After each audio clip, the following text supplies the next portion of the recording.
hosting the brand new Recharging the Human Battery show on AM 950 radio. My co-host Mandy Dickey and I will delve into various health topics ranging from medicine to nutrition to exercise, emerging technologies, and yes, some way out there stuff. Will provide a balanced view of today's landscape, helping listeners navigate its complexities and hoping to change the way you think about your health. Recharging the Human Battery airs Saturdays at 11 a.m. Hi, this is Frank Brown of Minuteman Press Uptown with a question for our listeners. How important are business values to you? When you need high-quality digital print, it matters who you work with. You see, Minuteman Uptown is unique.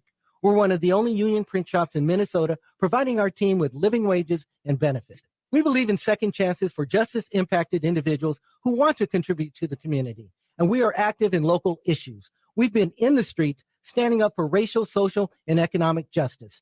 At Minuteman Uptown, our mission is to connect all communities through technology-driven print solutions. An example of that mission is when I moved Minuteman Uptown to North Minneapolis. We're invested in this local community, and we help small businesses and local organizations throughout the Twin Cities reach their audiences. Reach out to Minuteman Uptown and partner with a printer that shares your values. Call us today at 612-870-0777 or visit us at mpuptown.com. That's mpuptown.com. It's an absolute must for any true foodie. Vinaigrette at 50th and Xerxes in South Minneapolis offers premium oils and vinegars for the most discriminating of tastes. This is Sarah Piepenberg, owner of Vinaigrette. We bottle on site, there's no guesswork, and you get to taste test each and every oil and vinegar we offer. Our direct relationship with the growers ensures an uncompromised level of satisfaction. When you need to know you're cooking with the finest ingredients, first contact the independently owned Vinaigrette, 50th and Xerxes in South Minneapolis. Online at vinaigrettemn.com.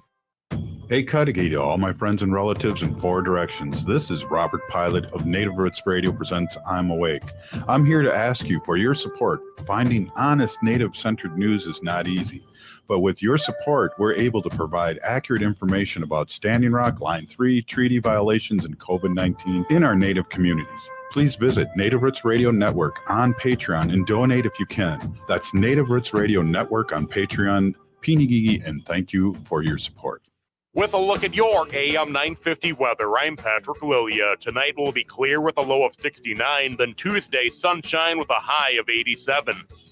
For more than 40 years, the Great Wall Restaurant has been serving up Szechuan and Mandarin favorites. The Great Wall is located just north of 50th in France on the Minneapolis-Edina City line. Check them out at greatwallrestaurant.us.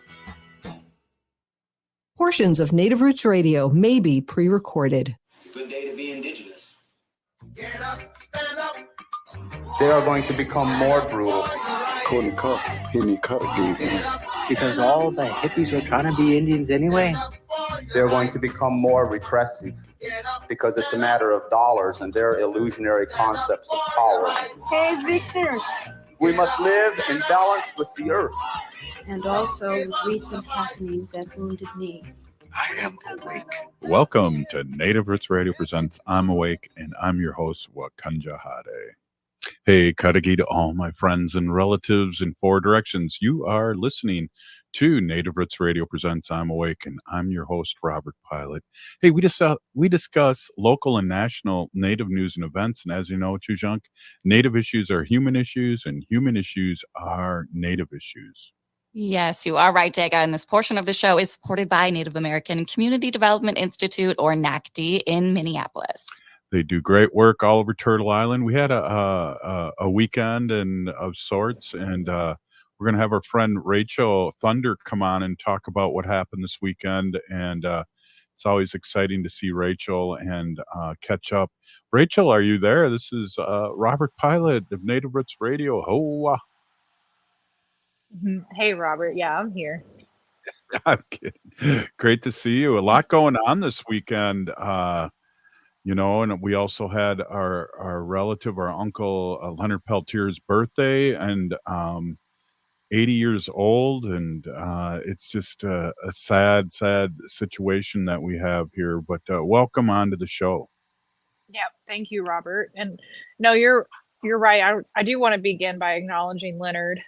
He just turned 80 years old, having done the past 5 decades in the United States federal prison system as the longest held Indigenous political prisoner in United States history. This birthday, his 80th birthday, is his first birthday while incarcerated that he was unable to release a birthday letter. Normally he writes a letter to the people, and it's released and read on his birthday. And this year he was unable to do that because he was in lockdown. So this year was the first year that he was unable to release that birthday statement to us. So yeah, of course, continued prayers for Leonard, and, prayers that Biden is able to do the right thing, that Spirit and Creator works in a way that touches his heart and his mind, and the people around him, so that he can make this decision to let our elder go home on his way out. Yeah, and thank you for all the work and the walks and the information that you have given us over the years. This is Rachel Thunder, Indigenous Protectors Movement co-founder here in the Minneapolis, and we're playing catch up here and starting out in a somber way. There was other thing happening this weekend too that happened yesterday involving horses. Yeah, so that was very exciting. Also heavy in a different way. So there is a horse ride happening that started in San Francisco earlier this year called the Trail of Truth. You can look it up on Facebook and look it up on the news. You'll find different media links about it. But it originated there out of San Francisco with the Ohlone tribe, their chairwoman is actually on the ride. And they are riding with the intention and carrying this prayer all the way from their traditional homelands to Washington, D.C. to gain federal recognition, right? And so it's just these issues, like whether it's Leonard Peltier or tribal sovereignty or blood quantum, all of these issues that these colonial systems, these colonial governments that we have put on our people are all pretty new terms in terms of our society and our existence, right? And how we exist, Robert, and how we've existed since the beginning of time. And we're having to adapt to these Western ways of being, of existing, and of fighting, because the Indian Wars never ended. There's still declarations of war and acts of war done against our people on a regular basis. So what this ride is doing is not only, garnering attention for that tribe to gain federal recognition, but also elevating the issues that each community is facing as they come through that area. And so they coordinated with us, with the Indigenous Protector Movement and community here in South Minneapolis, to elevate issues and to bring that good medicine, that horse medicine, here to community. And so the horse ride actually started in Cedar Field here, and then in South Minneapolis, went down E.M. Stately, down Ogama, around Little Earth, went up Cedar Ave, right past the Red Lake building and Homeward Bound shelter, and then went west down Franklin Avenue, going past all of our relatives. And, one of the prayers that was really being elevated here for this community, and something that all of our communities are facing across Turtle Island, is this addiction, this drug epidemic that is taking a generation of our people. Just how the boarding schools took a generation and disconnected a generation from the rest of our people, from traditional ways, from life, from living, from our children. That's what these drugs are doing.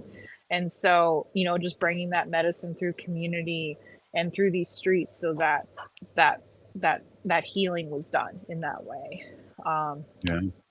Yeah. And then the third issue that was kind of elevated here in South Minneapolis and is what's going on in Pipestone. Yep. And so for viewers who don't know, the Minnesota Public Utilities Commission voted 3-2 to grant a permit for a petroleum pipeline to go through Pipestone, Minnesota, which is where our quarries are for our sacred pipestone. That pipestone is the blood of our ancestors, one of the most sacred spaces, not only in Minnesota, but in Turtle Island. One could argue that is not just significant to a few tribes, but is significant to the majority of tribes. And so by doing so, by granting that permit, that was an act of war committed against our people in the ongoing Indian wars that never stopped. Yeah, they tried to sneak that through, and I saw Crow post something, and I almost fell out of my chair that this was going on and happening. This is sneaky stuff again. It is. So just a little bit of history, and we might have to continue after the commercial break, but this pipeline existed in Pipestone. It actually went right through the park. It went right next to the quarries, and it was shut down. Its permit was denied, shut down, and so now Pipeline Company has come back under a different name, now it's Magellan Pipeline, and has applied for a permit to reroute. So they're saying, okay, well, we can't be in this like little tiny segment that is the park, right? That's under Park Service. So they want to reroute around the park through private land. But what they're forgetting to realize is that private land still has geological and cultural significance, that the pipestone doesn't just stop at the boundaries of the park, right? And the cultural significance doesn't just stop at the boundaries of the park. And so the Minnesota Public Utilities Commission granted that permit for them to survey and go through those private properties to the west and north of Pipestone, Minnesota National Park. I'm going to pick up my baby. Yeah. Hey, we're here with Rachel Thunder, Indigenous Protectors Movement here in the Twin Cities, and we're going to talk a little bit more about this pipeline. I'm going to have to get my jean jacket out of retirement here, it sounds like, and we're just really sick of this, and we're going to talk a little bit more about this and then talk about what we're going to do about it. This is Native Roots Radio presents I'm Awake, and we'll be right back after this short break. Please stay with us.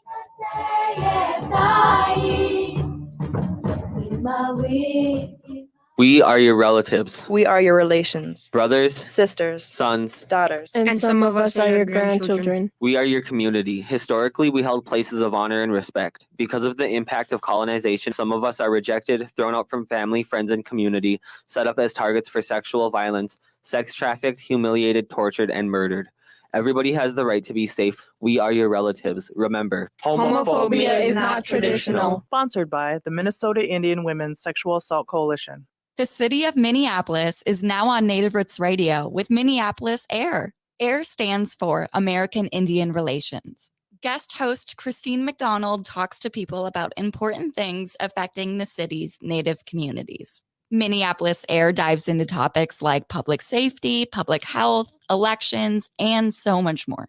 Tune in to Minneapolis AIR on Native Roots Radio from 5 to 6 p.m. on the second Wednesday of every month, right here on AM 950. Minnesota has the only original wolf population in the continental United States. And 80% of Minnesotans believe the wolf should be protected. Howling for Wolves is asking Minnesotans to respect our true wildlife manager, the wolf. Their survival is critical to our ecosystems, our communities, and even our economy. As highly intelligent animals with strong social bonds, Minnesota wolves deserve to be protected and admired. Learn more at howlingforwolves.org. Let's live and let howl. Howl!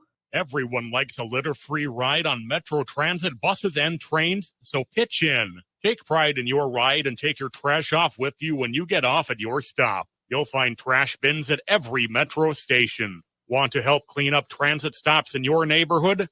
Join the hundreds who volunteer to adopt a stop and keep it picked up. Learn more at metrotransit.org/adopt-a-stop. That's metrotransit.org/adopt-a-stop.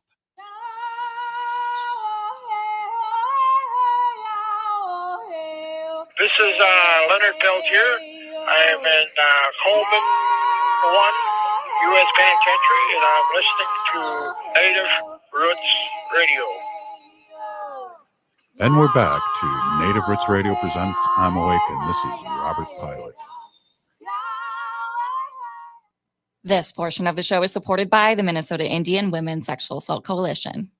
Hey, we're here with Rachel Thunder, Indigenous Protector Movement co-founder here in the Twin Cities, Minneapolis, and we're talking about pipelines again. And I don't know if I could ever get sick of that or what, but this show, as you know, Rachel and Haley, this show started because of Standing Rock and all the misinformation that happened around that, or no information about our relatives in Standing Rock about the Dakota Access Pipeline. And then we had our Line 3 here, and Wisconsin's dealing with Line 5. And now we're dealing with this again here in Minnesota in Pipestone. Rachel, welcome back. I'm just really glad that you could come on and talk about this. Yeah, of course. And so, Robert, the pipeline permit that was granted to Magellan Pipeline is for a petroleum pipeline reroute. And so both ends of the pipeline already exist on each side of Pipestone Park. They're in Pipestone, Minnesota. And so it's currently not operating because they were removed access from their pipeline that was going through the park. And so they've reapplied now for this permit to reroute around the park, which the Minnesota Public Utilities Commission granted on September the 11th of this year, 2024. The condition that the commission gave to them is that they are required to survey, do a geological survey and a cultural survey of that reroute section in coordination with tribes, quote, end quote, and that they have to do proper consultation with the associated 23 tribes with Pipestone, with the sacred place. So what that means, or what that's actually going to look like in reality, is a bit foggy. They did not provide a timeline for said geological surveys, cultural surveys. They didn't provide a timeline on the amount of time that the pipeline is required to wait for a response from the tribes. They did not designate, the steps that will be taken in that consultation process with the tribe. So it seems a little bit foggy. This past spring, this had gone to a judge in Pipestone. We went to those hearings as well. They were required to do the same thing there. And a lot of times the tribes were just sent a notice, and that was it. And whether that notice actually arrived or was received or a meeting was set up, there was no follow-up. And so many of those 23 tribes that are listed in these documents didn't actually ever receive their notice. And some of them weren't even aware of the hearings in time enough to be able to register to even speak. You had to have registered 48 hours before to actually provide comment at any of these hearings.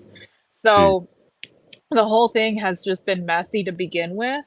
So what we're looking at now is accountability to the Public Utilities Commission through the state of Minnesota, and them doing their due diligence to keep Magellan Pipeline true to their word and true to this document that they drafted to do these surveys. And what I think that these surveys buy us as well is time.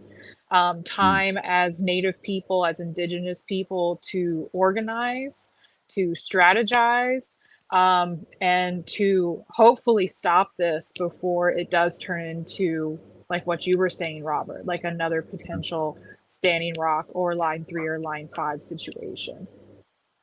Yeah. Well, how long ago were they denied, Rachel, in the first place, before they changed their name and had all the smoke signals come up? Do you know?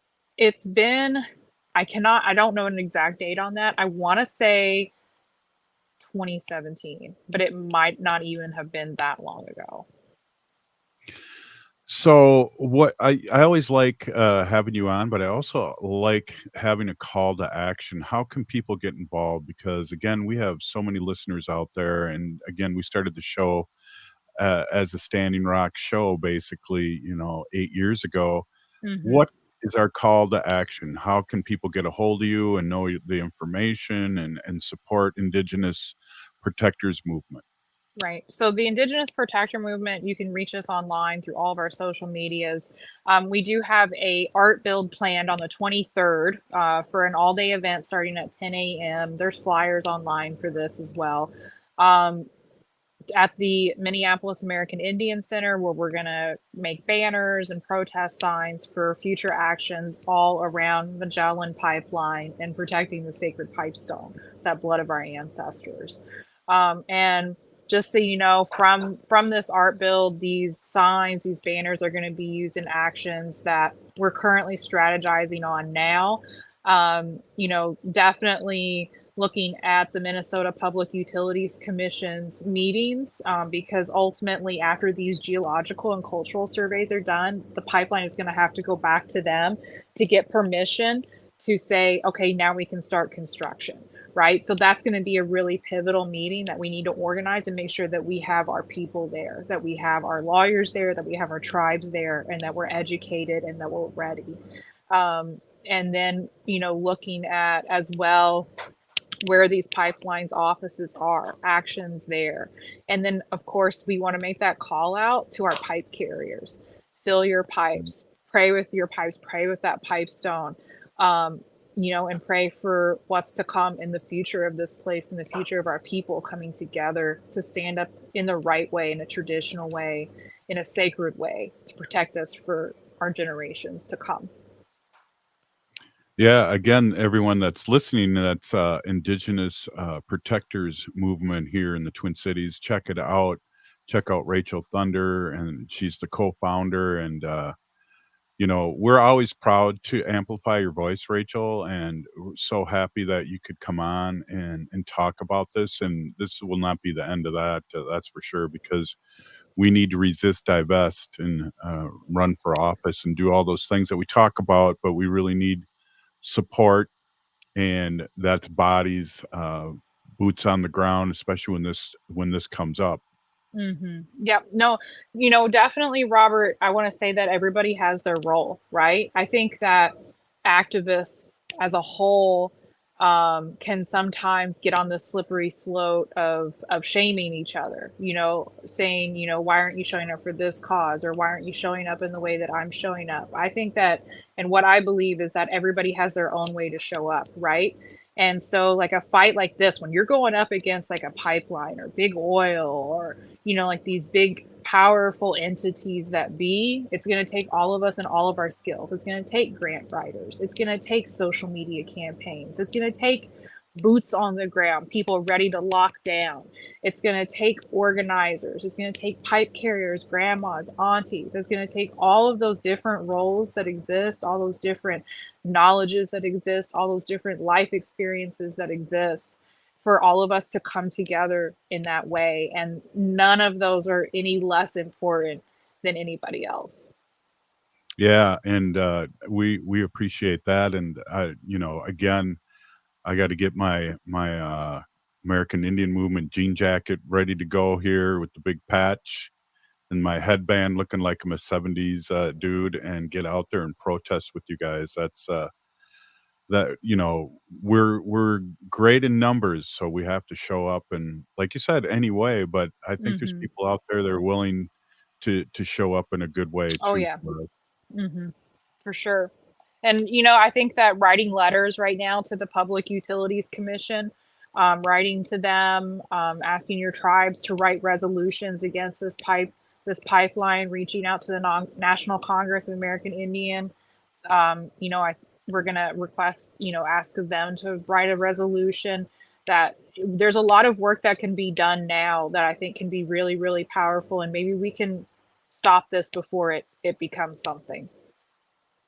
Yeah, definitely. And especially with we got a presidential election and we have things going on that we need to to amplify to our leaders that are being elected all over Turtle Island, not just the president, but all the way down, Right. that we're not going to stand for this. Right. And we don't, and, we have to let, like our vice president Democratic nomination, governor of Minnesota, this is a chance for him to right a lot of wrongs before this even becomes something else. Absolutely. Mhm. Rachel, I wanted to say a big thank you, big Peony Gigi for coming on.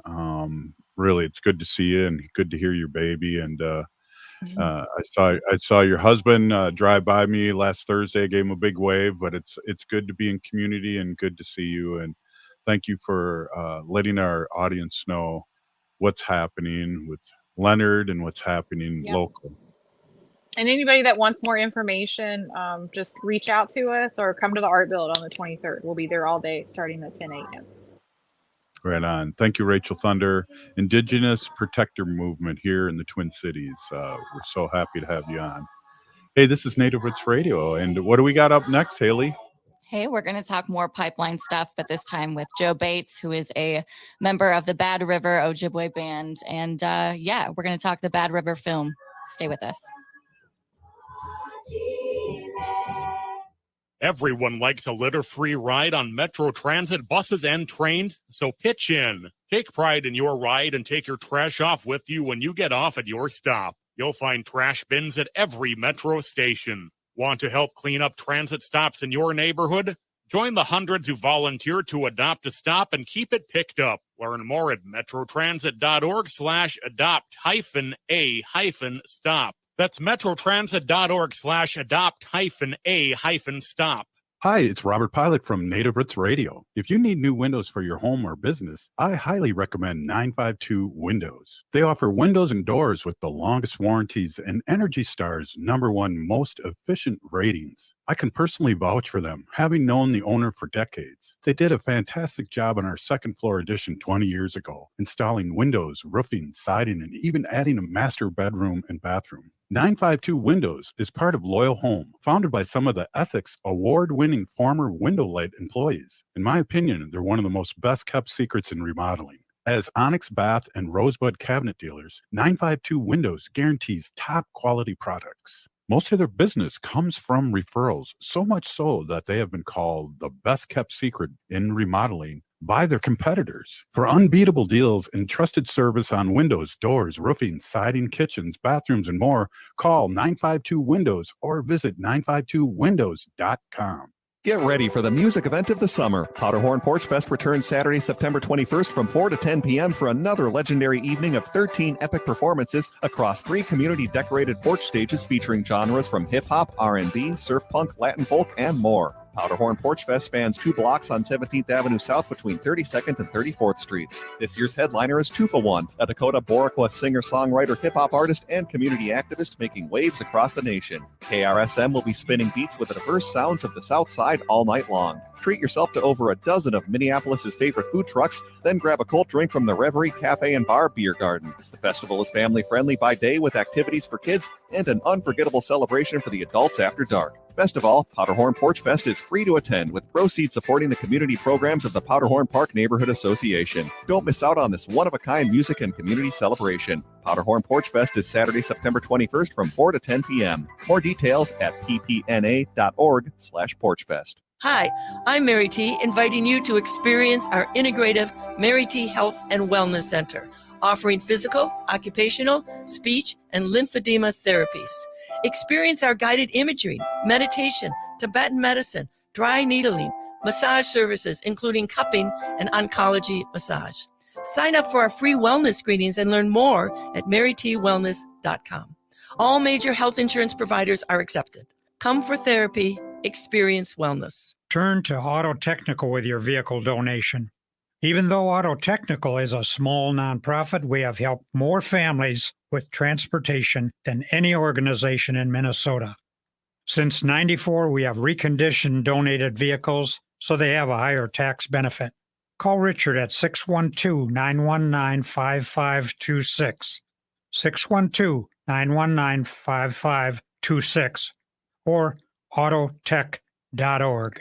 With a look at your AM 950 weather, I'm Patrick Lilia. Tonight will be clear with a low of 69, then Tuesday, sunshine with a high of 87. Liberal comedy icon Kathy Griffin brings her My Life on the PTSD List tour to the Pantages Theater in Minneapolis on October 11th. Get your tickets now at Ticketmaster.com or listen to the Matt McNeil Show this week for your chance to win.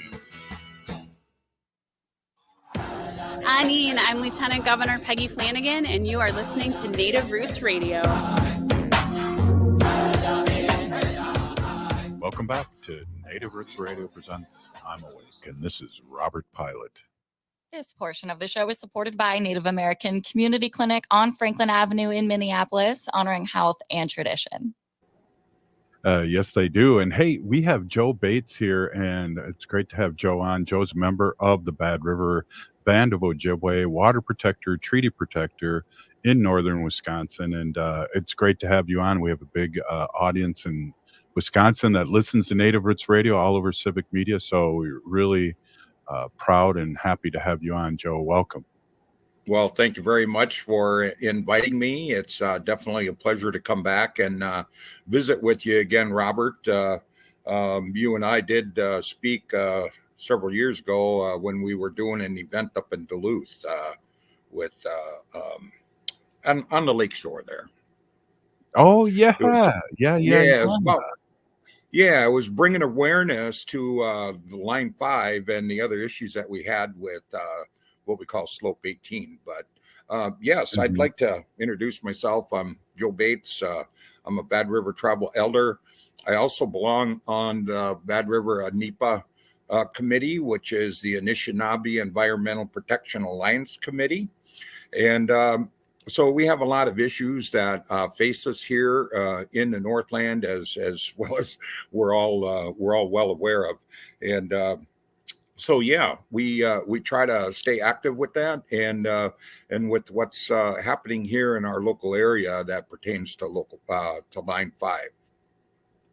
Yeah, So, well, I appreciate you coming on, and let's remind our audience about Line 5, and let's talk directly about that, and then really want to get a call to action. And I know the Bad River documentary is coming out, I believe, on Netflix soon, and people can more get clued in on what's happening to our relatives in Wisconsin. Yes, absolutely.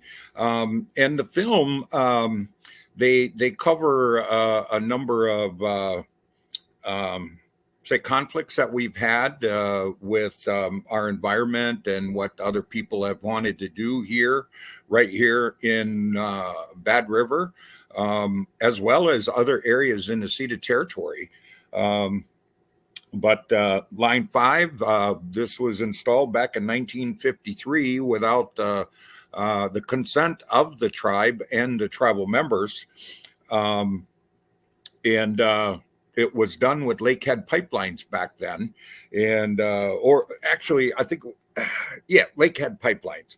But anyhow, when it was originally installed, Bad River was over 300 feet from the pipeline itself. So over the course of the last 71 years, the river lives. It lives. And in doing so, she moves. The river moves. It cuts its own trail, cuts its own path, as does other rivers throughout the world. Now, what ended up happening was the river's trying to create an oxbow right at a location that we call the meander. And an oxbow is basically the river's trying to cut a new channel. And in doing so, it has scored the earth away, the walls, it eroded the walls on the riverbank. And now we are just a mere 10 to 11 feet from the pipeline. Our next major storm, and thankfully we haven't had any, our next major storm could very well take that pipeline right out from where it's currently at. The river doesn't have to flood. All we need is high water, and that high water is going to scour the bank as it comes around the curve, And pretty soon it's going to get right into the trench of where that pipeline lays. And then it's just like, it's just going to be a vacuum. Everything's going to come out. The pipeline will be suspended, and the weight of the product and the pipeline itself will cause a collapse and a major oil spill. Could be another Kalamazoo here, right here in Bad River. And from there, in 45 minutes, it could be all the way out into Lake Superior and on its journey along our shorelines out here. And that would also include the Apostle Islands. So currently, our court case, which we did win, by the way, and the judge is going to, he ordered the pipeline company to shut down Line 5 by, I believe it's July of 26.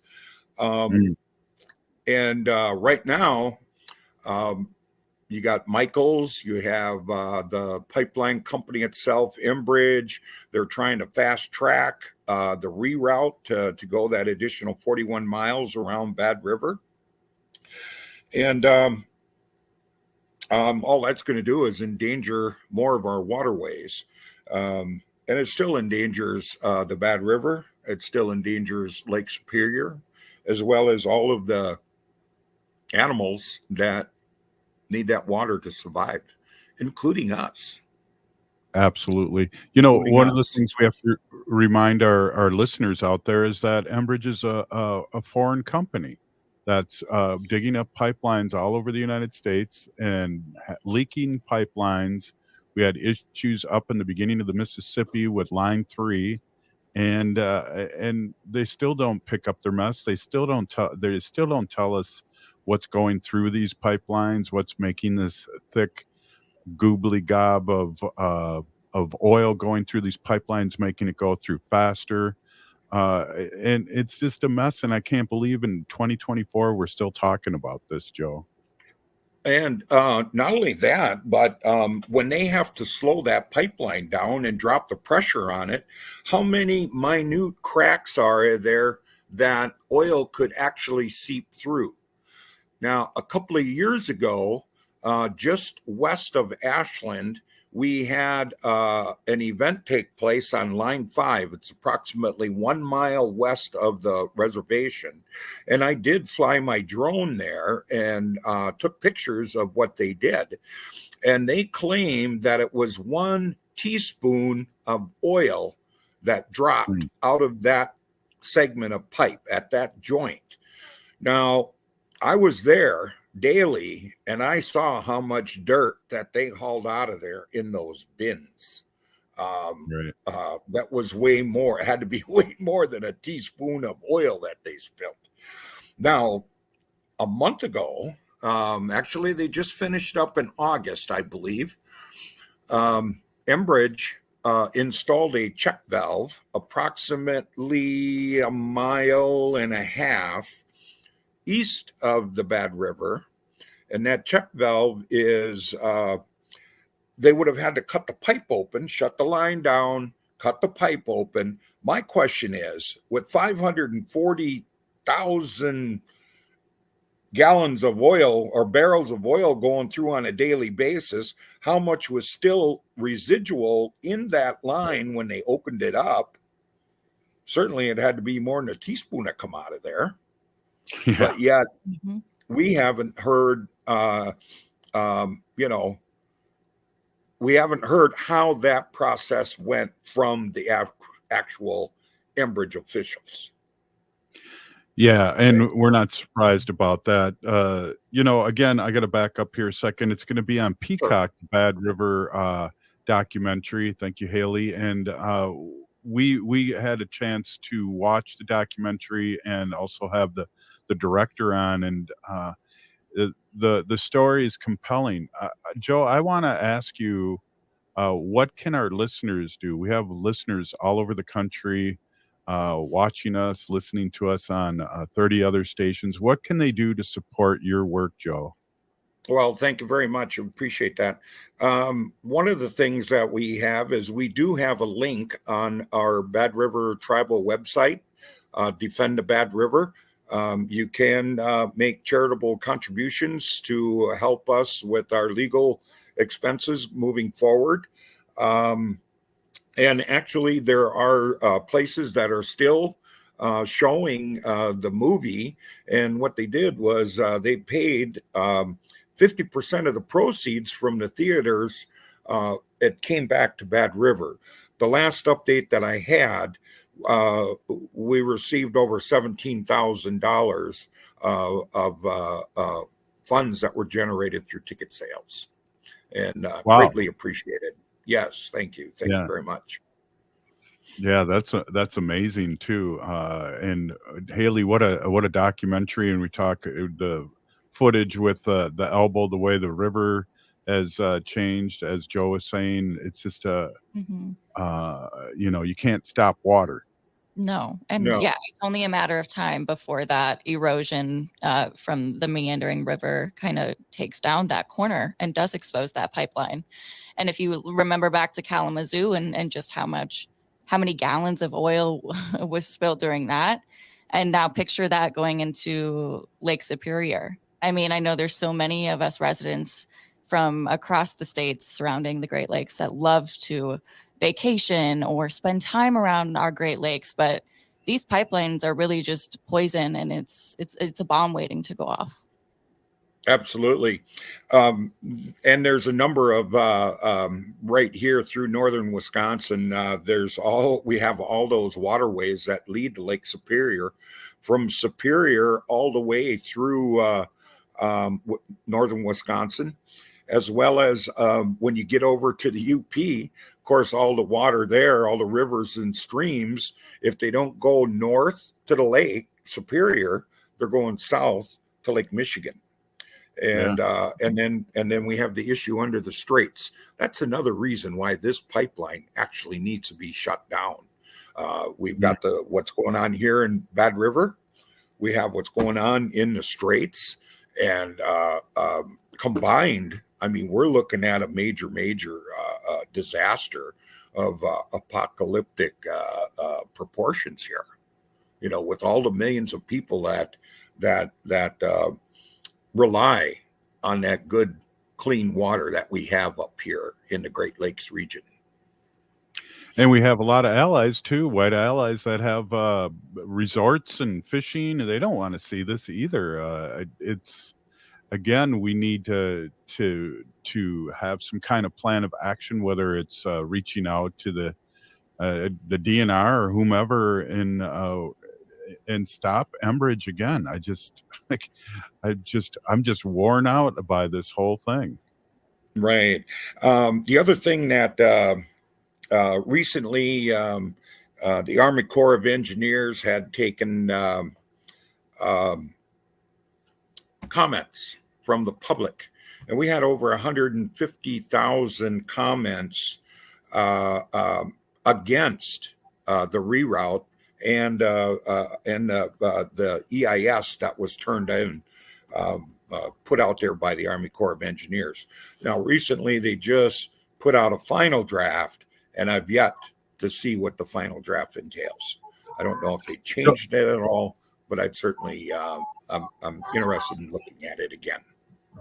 Joe, can you hold on for another segment? Sure. Yes, I will. Right on. We're Joe Bates, Bad River Tribal Elder. We're talking about Line 5, and we'll be right back after this short break. Some people won't give you the real talk on drugs, but it's time we know the facts. Fentanyl is killing people. It's a powerful opioid, often made illegally and commonly mixed with illicit drugs. It can even be pressed into counterfeit pills that resemble prescription medications. Just 2 milligrams, about the size of a few grains of sand, can potentially be lethal. This isn't an ad to scare you, but it is an ad to make you think twice. Get the facts. Go to realdealonfentanyl.com. This message is brought to you by the Ad Council. The city of Minneapolis is now on Native Roots Radio with Minneapolis AIR. AIR stands for American Indian Relations. Guest host Christine McDonald talks to people about important things affecting the city's Native communities. Minneapolis Air dives into topics like public safety, public health, elections, and so much more. Tune in to Minneapolis Air on Native Roots Radio from 5 to 6 p.m. on the second Wednesday of every month, right here on AM 950. J&S Bean Factory is a Native-owned, community-supported, cozy, artsy coffee shop which offers roasted on-site beans, live music, and baked goods. Relax in the beautiful outside patio. City Pages writes, voted top 10 coffee shops. Tucked into a quiet corner of St. Paul's Highland Park neighborhood, this coffee shop roasts beans on-site from the best coffee-growing countries in the world. Located at 1518 Randolph Avenue, St. Paul. The good stuff. I've often said the RAV4 from Rudy Luther Toyota is the best vehicle I've ever driven, and I just had it proven to me once again. I drove around San Francisco and the Sierra Nevadas in a RAV4 hybrid, and it was sensational. The city driving was amazing, tackling tight corners and steep city streets while looking stylish. The real challenge came when we got up into the mountain roads, and the RAV4 carved them up like a hot knife through butter. And the hybrid fuel efficiency saved me over $200 on my vacation. Win, win, win. Test drive a Toyota RAV4 today at Rudy Luther Toyota, 394 and 169 in Golden Valley. Hi, I'm Jane Fonda, and you're listening to Native Roots Radio. And we're back to Native Roots Radio presents I'm Awake, and this is Robert Pilot. This portion of the show is supported by Howling for Wolves, protecting wolves for future generations. Yeah. Hey, Joe. Did we do that back in the day? Hey, we're with Joe Bates, Bad River Elder, or Tribal Elder, and we're talking about Line 5. Can you talk a little bit about your involvement with the film? Amazing. I did have a little segment in there, a few lines. Of course, I like the fact that they did use some of my drone footage in the movie during the high water event, and then I narrated that small segment there, and then just in the closing as well. I was really impressed with how well the movie was put together, and I had no idea that we had that many people that were going to be involved in it, and I thought it was great, to get a broad spectrum. Sorry about the shaking. The broad spectrum of everyone's involvement, but we had people that were pro pipeliners that were also interviewed, but a number of them refused to have their interviews put on in the movie. I'm not sure why, but so to them it looks like a one-sided type movie, but it was given the opportunity from the opposition to speak out as well, of which they didn't want to go public with. But Haley, it was a very emotional ending, wasn't it, Haley? Oh, yeah, it was. That ending was beautiful and believable and unbelievable.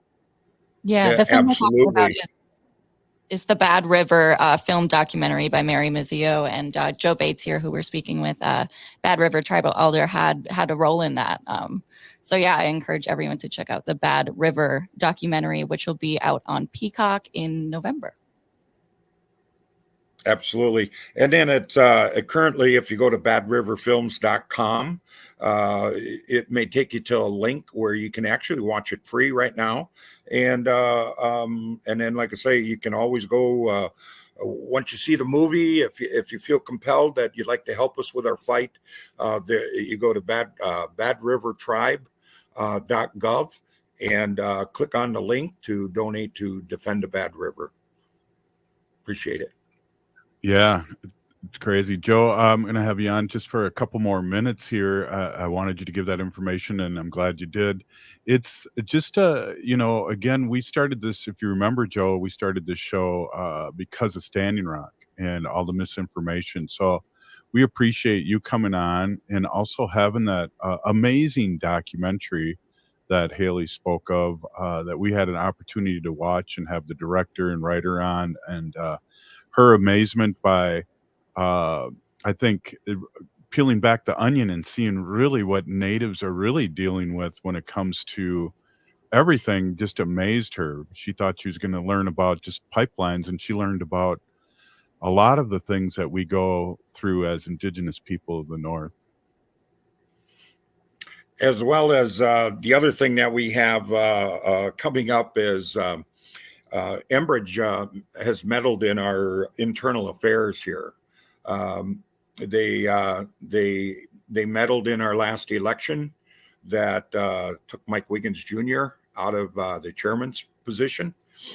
And currently, we have another election coming up in November of this year. And we have 3 positions on that ballot up for election. We have our vice chair, our junior council member, as well as our secretary. Our current secretary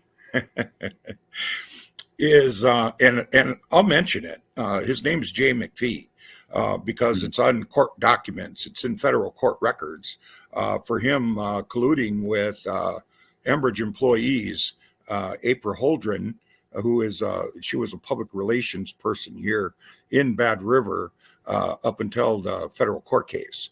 But Jay McPhee met with April Holdren on a number of accounts and shared information with her at a dining table right here in Odena.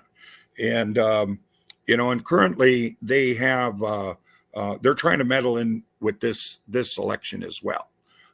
They're already attacking me. I did get on the ballot for junior council member.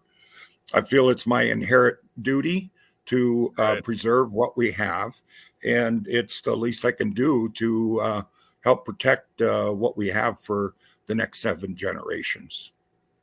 So, wow, good for you, members. I appreciate your vote of support. Good for you for stepping up too. And I'm just so, when Enbridge and Line 3 were here in the Twin Cities, they infiltrated all our high school sports, our tournaments, our hockey tournaments, our basketball tournaments. They were sponsoring it like they were the good neighbor. And basically they didn't hire people. They brought their own people in all across the country. They didn't, all the things that they promised never came to fruition. They got $20 an hour jobs with no health care to tribal members up north. And it was ridiculous. So Joe, I appreciate so much what you're doing. Well, thank you very much. Like I said, it's the least I can do. So, well, is there anybody or any website or Facebook that we could support your running for tribal office? Well, I do have I do have a Cash App, and I also do take Venmo payments as well as just Facebook Messenger payments. So, right on. That's Joe Bates, Bad River. Donations for election materials would be appreciated. Thank you. Yeah, I know it's spendy, and I know that it costs. So, Joe, again, one more time on how people can find the Bad River, what's going on, the website again. Yes, that our tribal website is badrivertribe.gov. And it'll bring you to our main page. Right there in the top right-hand corner is, there you go. And there you go. You got the link right there. So you can click on the tab on our page, and you can go from there. Just follow the instructions. defendthebadriver.org, all one word. Yes. Joe, thank you so much for being on, and let's do this again real quick, okay. As soon as we can again. Let's do this again. Let's not make it 7 years. Okay. All right. That sounds great. Thank you very much for having me on, and I appreciate it. It's an honor. Thank you. Peony, we'll see you soon, Joe. Good luck, and we'll be watching what's going on there and reporting. Thank you so much. Wow. Well, Haley, amazing guest again. Amazing show. Really appreciate the production value that you give Native Roots Radio. It was just really, really good. Thank you so much. Oh, of course, it's my pleasure. And it's really, people like Joe and Rachel Thunder who provide this great content, keep us updated with the important issues going on. We're a little family radio show of two people here, and it's something we both do part-time. So yeah, it's important that we stay up to date about all the important issues from all around Turtle Island. I like how you framed that. That was awesome. A little mom, pa, little family radio show. I love it. Yeah, a little native-owned minority group. Right on. Hey, if you're listening to this family-owned radio show, you are part of the resistance from Chief Plenty Coops, the ground on which we stand on, the sacred ground. It's the blood of our ancestors. We need to resist, divest, join a group, run for office, and vote, vote, vote. We're still here. We are the 7th generation. And free Leonard Peltier now.